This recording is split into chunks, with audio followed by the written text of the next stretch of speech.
Tips para makatipid. Isa, sa grocery ka mamili, huwag sa tindahan. Pasintabi sa mga nagtitindahan. Dalawa, huwag mag-load kung wala namang importanteng tatawagan. Tatlo, magdala ng tubig, tinapay. Kung lalabas, para di na kailangang kumain sa resto. Pagkain sa resto masarap, maganda lang ng tingnan pero nahawak-hawakan yan. Apat, magtanim ng gulay sa bakuran. 5. H. Huwag damihan ang pag-shampoo sa tuwing maliligo. 6. Yung pinagbanlawan mo, sa mga labahan pwede naman yun pambuhos sa CR kung hindi flush yung CR nyo.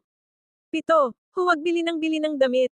Gayahin ang mga Chinese 3 hanggang 4 lang damit nila. 8. Huwag sosobrahan ng pagluto. Lutuin lang yung alam mong kaya niong ubusin.